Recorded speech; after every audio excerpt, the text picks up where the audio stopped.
নমস্কার, আমি শান্তনু পাত্র। আপনারা এখন দেখছেন অ্যাম্বিশন স্টাডি। আমাদের আজকের আলোচনার বিষয়বস্তু আমরা রেল প্রিভিয়াস ইয়ার এক্সামের ম্যাথামেটিক্স নিয়ে এখানে আলোচনা করব।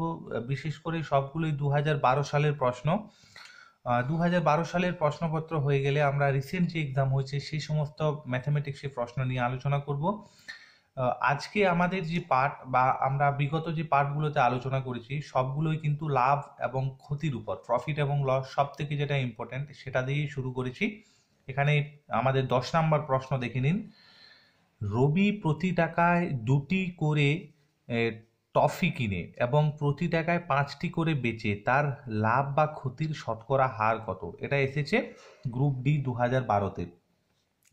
যদি আপনাদের এরকম প্রশ্ন থাকে সেক্ষেত্রে এখানে দেখুন কেনে, তাহলে আমরা ক্রয় মূল্য করছি। এখানে আমরা ক্রয় মূল্য লিখছি। বলা হয়েছে প্রতি টাকায় 2টি, তার মানে আপনাকে নির্ণয় করতে হবে সবসময় একটির উপর। ঠিক আছে, তাহলে 2টির দাম হচ্ছে কত? 1 টাকা। তাহলে আমরা এখানে লিখছি 2টির দাম হচ্ছে 1 টাকা। একটির দাম কত? একটির দাম নিশ্চয়ই 1-2 টাকা, এটা এরকমই থাক। এরপর বিক্রয় মূল্যটা দেখুন। বিক্রয় মূল্যটা হচ্ছে বলা হয়েছে প্রতি টাকায় 5টি, তার মানে হচ্ছে 5টির দাম হচ্ছে কত? 5টির দাম হচ্ছে 1 টাকা, একটির দাম হচ্ছে 1/5। এভাবেই আপনি করতে পারেন। আমি আপনাদের এখানে একটা জিনিস বলছি, এই যে 2টি এবং 5টি এর লসাগু কত হবে? 2 এবং 5-এর লসাগু হবে 10। তার মানে আপনি এটাকে, আমি বলছি, লসাগু দিয়ে গুণ করে নিন, আরো সহজ হয়ে যাবে। তাহলে এটা কত হচ্ছে? 2 5 10 মানে 5 টাকা। আর এটাকে যদি 10 দিয়ে গুণ করা হয় তাহলে কত হচ্ছে?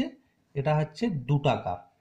তার মানে ক্রয় মূল্য যদি 5 টাকা হয় এবং বিক্রয় মূল্যটা যদি 2 টাকা হয়, তার মানে নিশ্চয়ই আমাদের এক্ষেত্রে ক্ষতি হচ্ছে।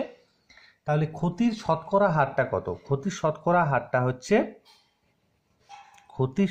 হারটা হচ্ছে এখানে 5 - 2 বাই, এখানে ক্রয় মূল্য আমরা 5 ধরছি, 5-এর উপরেই করছি যেহেতু অঙ্কটা, ইন্টু 100। তার মানে 5 20 100।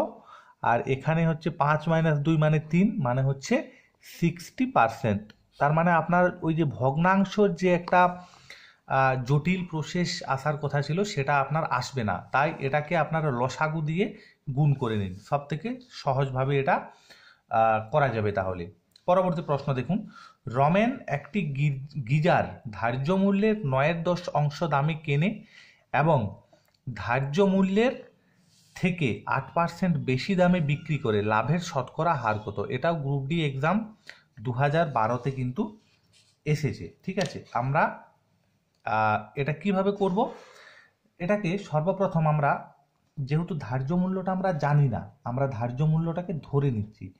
এক্স ধরেও করতে পারেন, আমি এখানে 100 টাকা ধরে করব, তার কারণ তাহলে সহজ হবে আরো। তাহলে একটি গিটার ধার্য মূল্যে 9/10 দামে কেনে, তাহলে ধার্য মূল্য যদি আমি 100 টাকা ধরি, তাহলে এখান থেকে আমি সহজেই ক্রয় মূল্যটা নির্ণয় করতে পারি। ক্রয় মূল্যটা কত হবে? ধার্য মূল্যে 9/10 বলেছে, তাহলে 9/10, তার মানে হচ্ছে 90 টাকা। গিজারটার আমার ক্রয় মূল্য হচ্ছে কত? 90 টাকা। এরপর আমি কিভাবে বিক্রি করছি দেখুন। বলা হয়েছে ধার্য মূল্যের থেকে 8% বেশি দামে বিক্রি করা হচ্ছে। ধার্য মূল্যের থেকে 8% বেশি দামে যদি আমি বিক্রি করি, তাহলে আমার বিক্রয় মূল্য হচ্ছে কত? 100 + 8, তার মানে হচ্ছে 108 টাকা। একবারই বার করে নিলাম, 8% বেশি দামে বিক্রি করছি, 100 টাকা ধরেছিলাম, তার মানে 108 টাকা। তাহলে এখানে আমার লাভ হচ্ছে। তাহলে কি বলেছে? শতকরা লাভের হার, তার মানে শতকরা লাভের হার হচ্ছে বিক্রয় মূল্য মাইনাস ক্রয় মূল্য, মানে 90 বাই, যেটা ক্রয় মূল্য আছে 90 ইন্টু 100। এটা জিরোটা কেটে নিচ্ছি। এটা কত হবে? এটা হচ্ছে 18, মানে 18/9 ইন্টু 10, তার মানে 20% হচ্ছে এটা আমার। এটা হচ্ছে আমার 20%। তাহলে লাভের শতকরা হার কত? লাভের শতকরা হার হচ্ছে 20%। পরবর্তী প্রশ্ন দেখুন, এটা একবারই সহজ। এই ধরনের সহজ প্রশ্ন কিছু থাকবে, একটি ডাইনিং টেবিলের মূল্য বলা হয়েছে 6,000 টাকা এবং সেটি যদি 5,500 টাকায় বিক্রি করা হয় তাহলে ডিসকাউন্টের হার কত?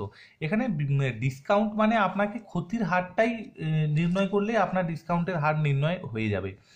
তাহলে 6,000 টাকায় সেটা ধরুন ক্রয়মূল্য করা হয়েছে এবং এত টাকায় বিক্রি করা হচ্ছে, তাহলে ডিসকাউন্ট কতটা দেওয়া হচ্ছে? 6,000 মাইনাস কত হবে? 5,500 বাই যেটা আমাদের ক্রয় মূল্য ধরে নিচ্ছি, মানে যেটাতে মূল্য সেটাই ক্রয় মূল্য ধরছি এখানে, ইন্টু 100। দুটো শূন্য কেটে নিন, এখানে হচ্ছে 50 টাকা, 0 0 5 আছে 10, 5 দিতে 500 টাকা হচ্ছে, 500 বাই 60। এখানে কত আসছে আমার? 500 বাই 60। কাটাকাটি করছি, 2 25 আর 2 3, তার মানে 3 8 24, 8 পূর্ণ 1 3%। আমাকে ডিসকাউন্টের অ্যান্সার চেয়েছে, এটাই হচ্ছে আমার ডিসকাউন্টের অ্যান্সার। লাস্টের যে প্রশ্নটা, এই প্রশ্নটা কিন্তু আমরা আগের ভিডিওতে সলভ করেছিলাম। এই ধরনের একটা প্রশ্ন, এক বিক্রেতা 25% লাভে সানগ্লাস বেচে সেটি যদি 25% কম দামে কিনত এবং বিক্রির সময় 10 টাকা ছাড় দিত, তাহলে তার আলটিমেটলি 40% লাভ হতো। তাহলে তার ক্রয় মূল্য কত? কি বলেছিলাম আমরা আগের বার? প্রথমেই যেটা আমরা করব সেটা হচ্ছে আমরা ক্রয় মূল্যটা ধরে নেব। ক্রয় মূল্যটা আমরা এখানে এক্স টাকা ধরে নিচ্ছি। এরপর আমরা স্টেপ বাই স্টেপ কিভাবে গিয়েছিলাম আগের বার? 25% লাভে বিক্রি করছে, তাহলে এই 25%টা আমরা কেটে নিলাম। তাহলে বিক্রয় মূল্য কত? 25% লাভে যদি বিক্রি করতে হয়, তার মানে বিক্রয় মূল্য হচ্ছে 125 বাই 100, এত টাকা। এটাকে আপনি শর্টে করতে পারেন, আদারওয়াইজ এভাবেও রাখতে পারেন। আমি একটু শর্ট করে নিচ্ছি, 25 5 125, 25 4 100, এত টাকা হচ্ছে এটার বিক্রয় মূল্য। এরপর বলছে সে যদি 25% কম দামে জিনিসটা কিনত, 25% কম দামে যদি সে কিনত, সেক্ষেত্রে আমার যেটা ক্রয় মূল্য আছে সেই ক্রয় মূল্যটা আমার কত হতো? দেখুন এখানে যদি 25% সে কম দামে কিনত, তখন আমার ক্রয় মূল্য হতো এক্স ইন্টু দাম কত দিতে হতো? 75। 25% কম দামে যদি কেনা হয়, 75-এর দাম দিতে হবে, মানে 25 3 75, 25 4 100। এখন আমার এটা নতুন ক্রয় মূল্য হচ্ছে এটা, এটা কিন্তু মাথায় রাখতে হবে। এবং আমার আগের বিক্রয় মূল্য আছে এটা বলা হয়েছে, এটা তাহলে এটারও কাজ শেষ। বিক্রির সময় 10 টাকা যদি সে ছাড় দিত, 10 টাকা যদি ছাড় দেয়, তাহলে যেটা নতুন যেটা আমার বিক্রয় মূল্য আসবে, নতুন বিক্রয় মূল্যটা হচ্ছে -10, এটা। তাহলে এটা হচ্ছে নতুন ক্রয় মূল্য, এটা হচ্ছে নতুন বিক্রয় মূল্য। এটারও কাজ শেষ। আলটিমেটলি আমার 40% লাভ হচ্ছে। লাভের সূত্র কি? লাভের সূত্র হচ্ছে, দেখুন আমি শতকরা লাভ করেই অঙ্কটা একবারেই এখানে করে নিচ্ছি। কিভাবে করব শতকরা লাভ করে? বিক্রয় মূল্য মানে 5x, বিক্রয় মূল্য, এটাকে আমি একটু সহজ করে নিতে পারি, 5x মাইনাস 4 10 40 বাই 4, এটাই এখানে লিখছি 5x মাইনাস 40 বাই 4 মাইনাস ক্রয় মূল্য, মানে যেটা পরের বারে হলো, বাই এটা হচ্ছে আমার শতকরা লাভ, বাই শতকরা লাভ করছি মানে নিচে ক্রয় মূল্য দিতে হবে, ইন্টু 100 দিতে হবে শতকরা লাভের জন্য, এটাই হচ্ছে আমার 40% সমান 40 লিখছি। এরপর এটাকে আমি ক্যালকুলেশন করছি। দেখুন এটা যেমন আছে থাক, 3x/4 যেমন আছে থাক, আদারওয়াইজ আপনি এটাকে উল্টে দিতে পারেন, এটাকে 4/3x করে নিতে পারেন, ইন্টু 100 যেমন আছে থাক, এটা ইন্টু করছি বুঝতে সুবিধা হবে, সমান 40।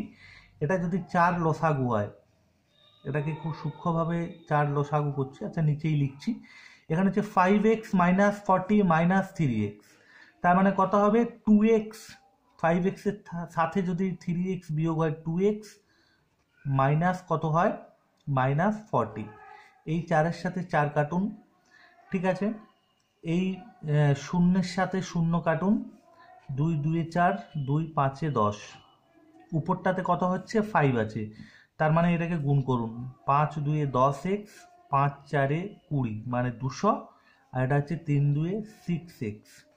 এটাকে আবার ক্যালকুলেশন করছি, কত হচ্ছে, এই 6x যদি এদিকে আসে হচ্ছে 4x, 4x সমান হচ্ছে 200 টাকা, এটা ওদিকে গেলে প্লাস হয়, বা x সমান কত হচ্ছে 50 টাকা। x সমান এখানে কত হচ্ছে 50 টাকা। ক্যালকুলেশনটা একটু নিজের মতো করে করবেন, দেখবেন যাতে ভুল না হয়।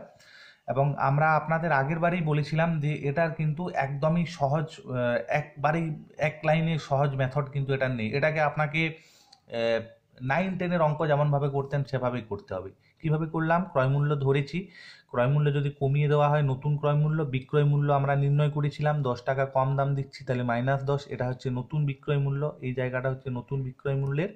এরপর শতকরা লাভ আপনাকে দেওয়া হয়েছে, শতকরা লাভের সূত্র কি, বিক্রয় মূল্য মাইনাস ক্রয় মূল্য বাই ক্রয় মূল্য ইন্টু 100। তারপরে পুরোটা যে প্রসিডিওরটা আছে সেটা আপনারা অঙ্কের ম্যাথামেটিক্স ফর্মুলায় আপনারা করবেন, দেখবেন যাতে ভুল না হয়। ধন্যবাদ ভিডিও দেখার জন্য। যদি ভালো লেগে থাকে লাইক শেয়ার কমেন্ট করবেন, এবং নতুন কেউ থেকে থাকলে চ্যানেল সাবস্ক্রাইব করবেন। আপনাদের সামনে রেল খুব গুরুত্বপূর্ণ এক্সাম আছে, যেখানে অনেকটাই নিয়োগ হবে, প্রায় 1.5 লাখের কাছাকাছি নিয়োগ করা হবে টোটাল। সুতরাং আপনারা রেলের উপর কিন্তু ফোকাস দিতেই পারেন। ধন্যবাদ।